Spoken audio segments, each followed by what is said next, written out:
Mastering trigger control. If there's any one thing that's going to improve your group for proficiency, for precision, and bring your group down into a smaller, tighter hole, that's going to be trigger control.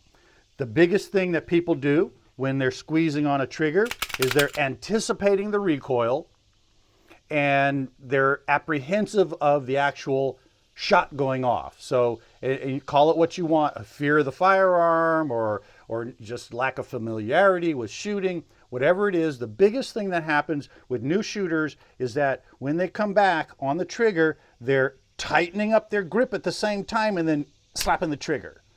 And the reason why is because they're anticipating the recoil. They know that at a certain point on the trigger, the gun's getting ready to go off, and they're going to go, it's getting ready to go off now. And then they tighten up and squeeze all at the same time. So what we want to do is maybe do some dry firing exercises. Again, if you're doing a dry fire exercise, make sure there's nothing in your firearm and there's nothing in your chamber. Always double check by looking inside your chamber and inspecting the magazine well, and then you can start your dry firing at home. The biggest thing you want to do is when you lift up your pistol, you want to focus on the front sight, concentrate, deep breath, exhale halfway, trigger pressure, nice and slow, nice and steady. Make sure the firearm doesn't move when you hear the click. That's a great drill to do at home. Again, what you're wanting to do is just bring back the trigger. Just bring back the trigger finger slowly and wait for it. Don't rush the process. If you rush the process, what happens is the rest of your grip goes through a reflex. Watch what happens when I come back real fast. Watch these fingers. So you can see them move when I come back. That's what's going to cause the round to jerk down on the bottom of the target.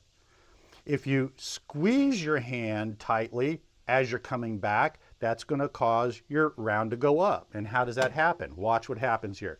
When you squeeze, the top of the barrel goes up. When you squeeze, because this muscle down here is pushing up on the base of the grip.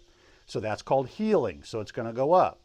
The other thing that you can look at is if you push-pull with your hands. That's the reason why I'm not a big fan of the Weaver stance or the Chapman stance, because it's a push-pull grip, but it tends to let your rounds go off to the left.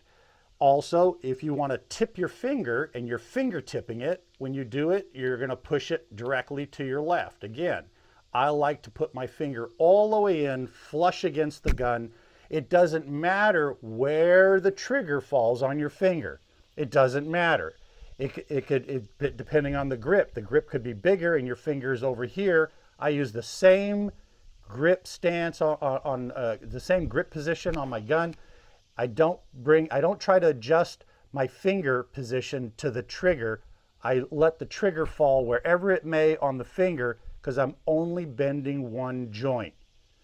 By coming out here, now I'm bending 1, 2, 3. So you have to ask yourself, what's better? Concentrating on one movement or concentrating on 3 movements? And there it is.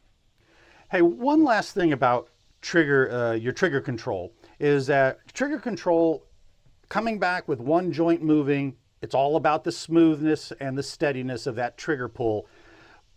But again, a lot of folks that come out and they're starting to shoot for the first time, they insist that where they read somewhere, put the trigger right on the pad of the finger. And that's why you'll see all kinds of different grips happening with the trigger in here. And again, I've found over the years shooting different firearms that the grips are not the same on every firearm. Some have different angles, some have different depths, some have different widths, and that's going to cause the trigger finger to be at a different place each time with a different grip.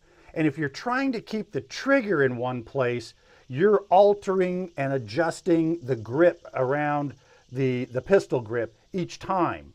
So again, I look for something that's repetitive and stable. And I found that if you just do the high grip and let your trigger finger fall where it may on the trigger, your grip remains constant, your trigger finger remains constant.